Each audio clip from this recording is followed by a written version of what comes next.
Chiropractors, do you ever feel like your leads are just disappearing, like just falling off the edge of the earth? You get a name, you get a number, maybe even some interest, and then all of a sudden, just nothing. No callbacks, nothing, no responses. And your leads aren't ghosting you for the reasons that you think they're ghosting you. They're not ghosting you because they're not interested or they don't need the help. There's a much deeper reason as to why people seem to fall off the edge of the earth, and it's not what you think. And in today's video, I'm going to uncover the real reason why people go silent and they tend to ghost you and what we can do to turn that around. This video that I'm sharing today, it's a slide-based video that I created. It's one of the courses that I have that I produce for the many clients that I work with in the US and the UK. And we uncover the reasons why leads seem to be falling off the edge of the earth and why they seem to be ghosting us. So I hope you enjoy it and I hope you get some value from it, and I'll see you soon. Hi there, and welcome to Follow-Up Principles. And we're going to be discussing a few things to turn more leads into patients fast. So let's start with a question. What does effective follow-up actually look like? And you know what? I think before we answer that question, shouldn't we understand who we're following up with first? Besides, can we effectively help people unless we understand them? You wouldn't adjust a new patient before an initial consultation, meaning you wouldn't help a new patient before understanding them. You see, understanding people helps us follow up better, and better follow-up equals better results. Understanding people equals better results. Einstein once said, if I had an hour to solve a problem, I'd spend 55 minutes thinking about the problem and 5 minutes thinking about solutions. He spent far more time trying to understand a problem than he did creating a solution for it. Which means when we understand a problem, we create better solutions. It's through consultation that you determine the correct form of care. And by understanding people, we can follow up more effectively. So let's understand people. And we're going to understand by defining what a lead is. Now, I want you to bear with me because I know you know what a lead is. But starting from the bottom, building the foundation is going to help us justify and understand everything that we're going to get into, not in just this module, but further modules down the line. And so what is a lead? A lead is simply someone we can contact who may be interested in our product or service. And typically, they leave their contact information in return for more information or the next step in our process. And as you know, there are different types of leads, and there are differences in their relationship with us and their readiness to move forward or commit to the next step in our process. And for the sake of clarity and simplicity, I've broken them down into two categories: strangers and fans. And by the names, you probably know who those people are going to be. Now, your fans are people like your friends, your family, referrals, social media followers, past and current clients. And your strangers are people that come in from social ads, website leads, Google ad leads, events and workshop leads. And typically, your fans, they know you, they trust you, they have a relationship with you, whether it's direct or indirect, and they've probably received some sort of goodwill from you here or there. And whereas your strangers, they don't know you, they don't have a reason to trust you, and they don't have a relationship with you, and you've probably not transferred any goodwill to them. And now it's important to say yet. You haven't done those things yet. But the reality is that's not the case. And so given that these two people, these two groups are different, do we approach them the same? Do we treat them the same? And the answer is unequivocally no. You see, because strangers don't know you yet, they don't trust you yet, don't have a reason to trust you, you don't have a relationship with them, and you've not given them any goodwill, you need to do something to get them knowing you better, to develop trust with you, to form a relationship with you, to receive goodwill from you. We need to do something to get to that place. And I want you to avoid thinking in this way: my targeting is off. Now, there are instances where, yes, targeting can be slightly off, i.e., the parameters set up in your ads, or the ad itself isn't set up to draw the type of people that you want coming in. Rarely is this the case. Anyone can deal with sciatica. There's plenty of people with those conditions, with long-term chronic issues, that are a good lead. Because even if a lead was aware that they had a problem, aware of your type of solution, motivated to act, had the finances, had the insurance, that sounds like a damn good lead. They would still want to know whether or not they could trust you, and are you the right choice for them. And this is not a given. It's not a rite of passage. It has to be earned. So we need to do something to move those strangers from ads, from the website, from events, from being less certain about us to being more certain. And how do we do that? We do that by nurturing, delighting, and giving value. Right? And by doing those things, we move leads from being less certain to being more certain. Right? By giving value, by nurturing, by delighting. So what do we know? We know that effective follow-up comes from understanding who we're following up with. And by understanding who they are, how they think, behave, and act, we can create strategies that allow us to connect with them more effectively. And it just so happens that when we're advertising, most of the time, we're advertising to strangers who don't know or trust you yet. Right? And regardless of them being a good fit for us, we need to make them absolutely certain that they're a good fit, that we are a good fit for them.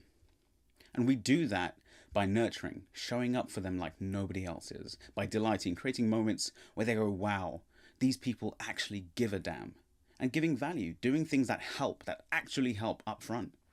And the thing is, think about your relationships. The point is that you do those things, nurture, delight, and give value. You do those things up front in order to build and to secure lasting relationships. You do those things in advance. It would be insane for you to say, hey, get in a relationship with me. I promise I'll do those things on the other side of that wall. You don't do that. You don't do things like that. And I think it goes without saying that if you want to build lasting relationships, that you do those things up front, and you do it during the relationship, of course. And so if the goal is to build lasting relationship with your customers, wouldn't you apply the same principle? And the answer is unequivocally yes. So we know who we're dealing with and how to approach them. Now we need to be able to actually get through to them, to connect with them. Because unless we can connect with people, there's not really a point in knowing how to approach them or even what they are like, right? So let's be honest. Nobody has ever answered their phone every time it rang. I want you to think about a typical weekday. You wake up, you get yourself ready, now the kids, you rush to drop them off, you head to work, you deal with clients, you cram in lunch, you prep for that meeting, you survive the day, you grab the kids, you stop at the grocery store, you figure out dinner, the kids are hungry and cranky, you scramble to cook, clean up, fix that leak underneath the sink you've been ignoring, you put the kids to bed, talk with your spouse, squeeze in a little me time, and you crash into bed. And then you do it all over again tomorrow. That sciatica, it's not helping. But let's be honest, life just keeps getting in the way. Just like us, leads are humans, juggling the same chaotic routines that some of us are. And oftentimes, our daily rituals overshadow our priorities, even if it causes us pain, right? And this is important because your leads aren't missing your calls because they don't want help, right? There's another layer. This is what you're up against. Look at all those notifications, all those apps, right? Distraction. Your calls, your texts, your emails are not the only ones your leads are receiving. We're in a war for attention, right? A war where it's easier for you to get in front of people, but really difficult to be heard if you allow it to be that way, right? And I say if because the truth is a lot of businesses are mediocre at best at getting attention from their customers. And all it takes is being good to cut through the noise. But we're going to be better than good. We're going to be exceptional, right? And have you noticed something, right, this whole time? Earlier, we spoke about the fact that we're advertising to strangers. You know, they don't know us. They don't trust us yet. We spoke about people's chaotic routines. We spoke about people's notifications and their apps, the distraction, and the fact that other people are calling on the same people, the very same people that we're trying to help, right?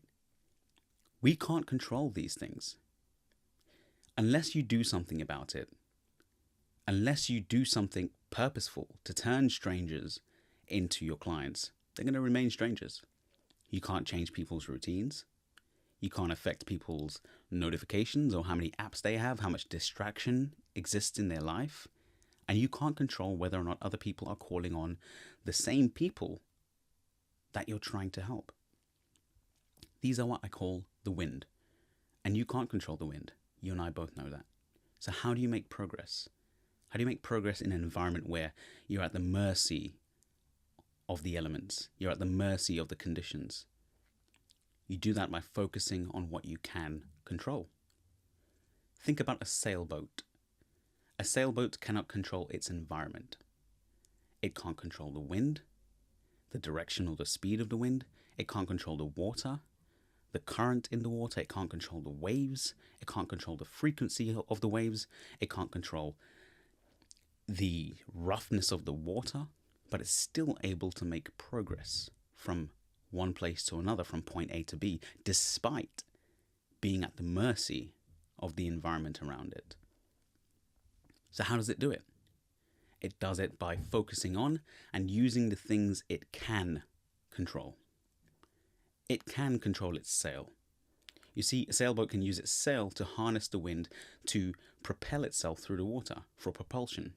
It can use its rudder to change its position relative to the water, to change its course, to change its track. So by using what it can control, the sailboat is able to make progress through an environment it cannot control. You see, you can't control those things. But you can control your method of follow-up, the quality of your follow-up, when you follow up, how many times you follow up, how many channels you use to follow up. And if you remember our sailboat, using its sail and its rudder in an environment where it can't control the elements, these are your sails and your rudder to get through this. So by understanding people in order to create better results, by giving value up front to create long-lasting relationships, by focusing on the things that you can control, you can get through these things and you can produce exceptional results. I'm going to leave you with a thought. If a single practitioner, a lone practitioner, with one virtual assistant can add 12 to 20 new pre-paying clients every month to his clinic on top of what he's already doing in an area considered to be lower class. And I say lower class because I used to live there, right? And he can do this for 2 years ongoing. So can you. So let's get it done. Hey, if you found that video valuable, my name is Craig, and I help chiropractors optimize their lead conversion systems so that they can generate more consultations for their care plans and programs. And we do that without increasing the advertising budget, without adopting new complicated software, and without overloading their team with complicated, heavy work. And the clinics that are using our framework have been able to add 5 figures to their monthly revenue in under a month. And the cool part about that is if they don't see at least a 30% increase in the amount of consultations that they normally see within the first 90 days, they don't pay us a dime. And we continue to work with them until they achieve 30 to 50% and above and maintain it. Now, if you think that could be valuable to your clinic, there's going to be an opportunity to book a call with me where I will lay everything out and answer any questions that you have. If you think that could be valuable for your clinic, go grab a call. Thank you for watching this video, and I'll speak to you soon.